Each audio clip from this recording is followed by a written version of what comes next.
Hi, this is Marek from Tryb Solo. Today I would like to show you a game called Black Sonata, a game released by Sidedrum Games. Thanks for sending it for review.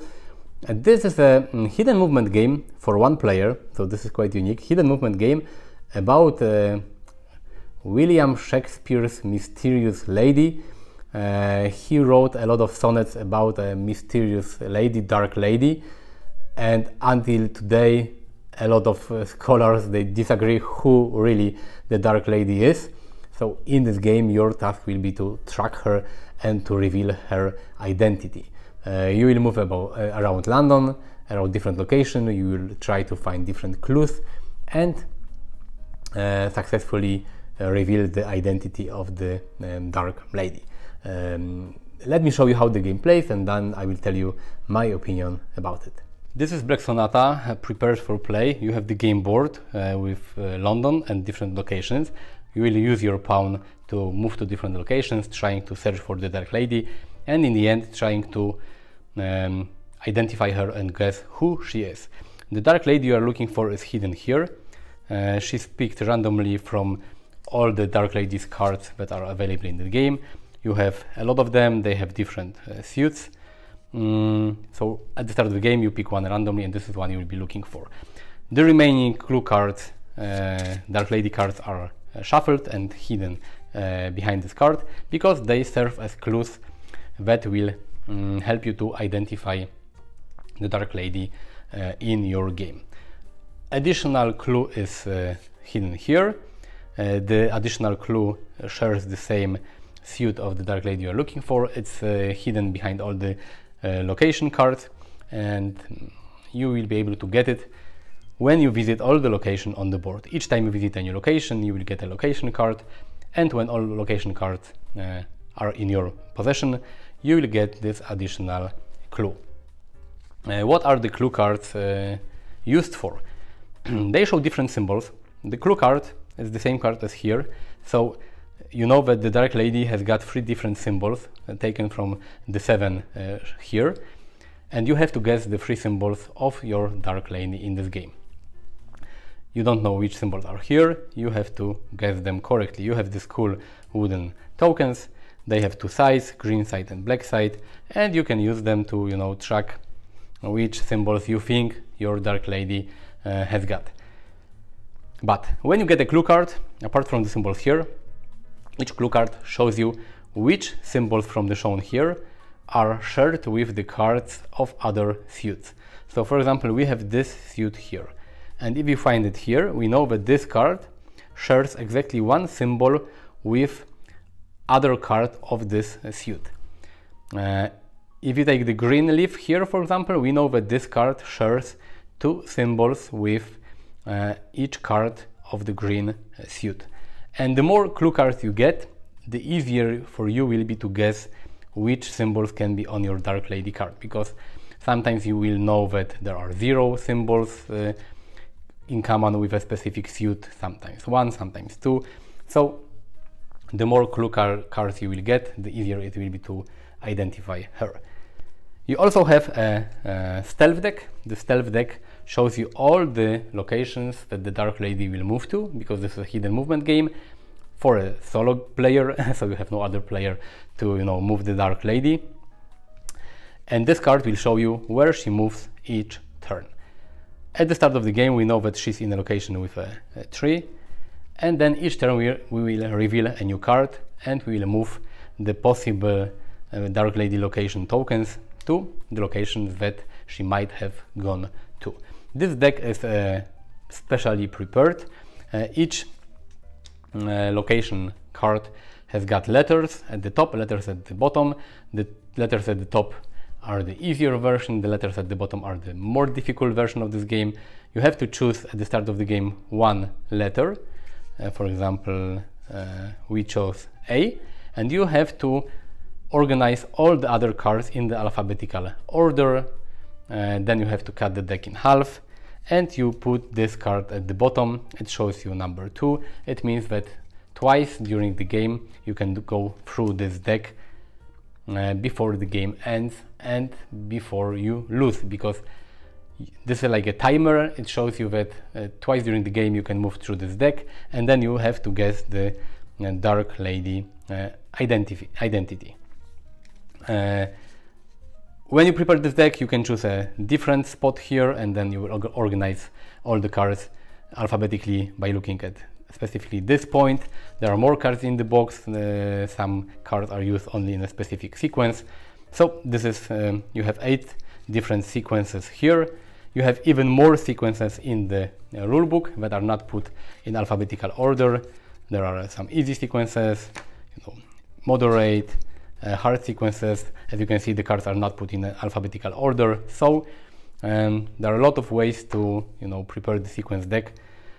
So each time you play the game, the Dark Lady will move in a different way.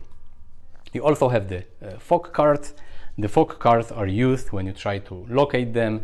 If you try to locate the Dark Lady, you will remove 1 card from this deck. You will add the fog card here. There are 10 of them. 2, 3, 4, 5, 6, 7, 8, 9, 10 fog cards. So when this deck runs out of cards, you will lose the game. So you have basically 10 tries to locate the Dark Lady and to, you can say, get more clues from this deck. What else do we have here? That's basically it. Each turn or each round of the game begins with moving the Dark Lady. So you take the top card from this deck, you will move it like this, and it shows you the location where the Dark Lady might have gone to. And you look where she is. She's in Clerkenwell.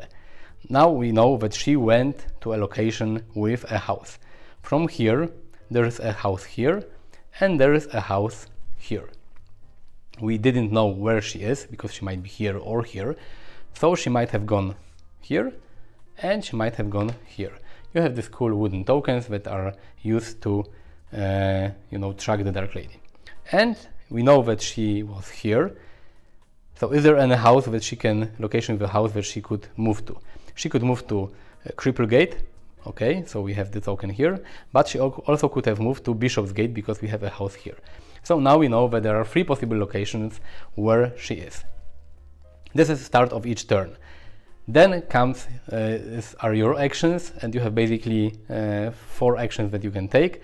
One action is to move to a different location. If you move to a location for the first time in the game, you will get the location card. We move to Clerkenwell, so we get this card, and we will be able to use this card to search for the lady. But also when you get all the location cards, you will get this clue. This is the first thing that we can do. If we don't want to move and we think that the Dark Lady is in the same location as we are, we can try to search for her. The third action is that if a fog card, because each time you search for the Dark Lady, you add the fog card here, and when you go through this deck once, the fog cards will appear in this deck. And if a fog card is at the top of the deck, you can reveal it and read it. They have different effects, sometimes positive, sometimes negative. So the third option, you can use the fog card if it's on top of this deck, and the fourth option is to just pass and do nothing, because sometimes you just want to wait in a location because maybe the Dark Lady will come to you. And if you are in a location where the Dark Lady is, and you, let's say, decided not to move, and let's say that we have the Blackfriars card, we can try to search for the Dark Lady. And how you do it? If you're in a location with a possible Black Lady appearance, you will take the top card from the fog deck, you will put it behind the top card from the stealth deck, so you don't know which card is next in the sequence. You will take the top card, put it behind the specific location card, so Blackfriars, like this, and you will reveal it. And we have nothing. The Dark Lady is not here because she's somewhere else. Now nothing happens when she's not here. You just wasted one of the fog cards, because when the deck is out of cards, you lose the game. But if she would be here, so you will see this symbol, then you will get one of the clue cards. You will get the top clue cards. And as I said earlier, this clue card tells you how many symbols she's got in common with your Dark Lady. If you compare the suit here, we know that this card has got one symbol in common with the Dark Lady. This is how you play. If you think that you know where she is and you luckily locate her in a specific location, you can try to guess the symbols. If you guess correctly, you will win the game. If you guess wrong, you will lose the game. If you run through this deck twice, you will and you don't identify her, you will lose the game.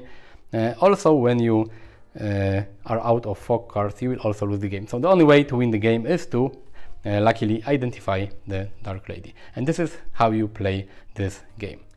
This is quite unique that a hidden movement deduction game works solo, but it does. Mostly thanks to this stealth deck where you create the sequence of movement for the Dark Lady, but it works really well.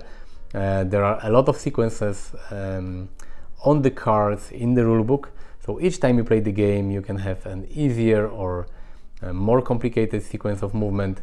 It's not possible to remember it, so don't worry. Even if you have a good memory, I don't think it's possible to remember all the locations the Dark Lady moved to. So the replayability is quite high in my opinion, especially that you have a lot of Dark Ladies. They have different symbols on them. But as you have seen, this is a clever game because it's mostly about acquiring different clues and deducting which symbols are on the Dark Lady's card. And it allows you to guess her identity. So it's quite clever, but it requires a lot of thinking. And also requires some luck, because sometimes when there will be a few possible locations where the Dark Lady stays at the board, and you will try to search for her in one of the locations. This is a thing of luck, because sometimes you may be lucky and you will find her location straight away and get a clue, and sometimes you will have to move around the board longer to find her. Especially that the time is not unlimited, because the stealth deck, the movement deck, works as a timer, and twice during the game you can move through this deck to find the Dark Lady and to move around the board. If the deck runs out for the second time, you lose the game. Of course, you also lose the game when you try to reveal her identity and you will not guess correctly. The theme of this game is very, you can say, specific, because this is about William Shakespeare, about a Dark Lady from his sonnets, and it takes place in 15th or 16th century London. So it's a very specific theme. You have to like it, and you have to like hidden movement games. But if you do, and if you are a solo player, I don't think you can find a better hidden movement game to play solo without an app, because there are some hidden movement games that use application app for mobile or computer. This one doesn't, so it's really cool that they managed to create this system of movement without using an app. As for the visual part of the game, it's not the best one I've seen. The board is looks like an old map or something. This is not the most beautiful game I've seen, but it really fits the theme, I think. And if you look at the board, at the ladies, at the wooden components, you can really feel like in William Shakespeare times. As I said, the replayability is quite high. You have different sequences of movement, you have different Dark Ladies. There is an expansion for Black Sonata as well. It's called Fair Youth, from what I remember. I didn't have it in my hands, so I'm not really sure what you get in it. But if you played Black Sonata so many times that you think you remember everything, you can get this expansion to play it as well. One cool thing as well in this game is that apart from the rulebook, you get a second booklet that tells you about different Dark Ladies, or about different women that are believed to be the Dark Lady. it tells you a lot about different locations in London. So apart from playing this game, you can learn something from the history. A lot of the cards, they have parts of Shakespeare sonnets. So it's really cool, because it's not only just playing hidden movement game, but you can also learn a lot from playing the block sonata. Click the like button if you like this video, subscribe to my channel, and visit me on Facebook, Twitter, Instagram. You will find links in the description of this video. You will also find links to Side Room Games website in the description. Thank you for watching. See you next time. Bye.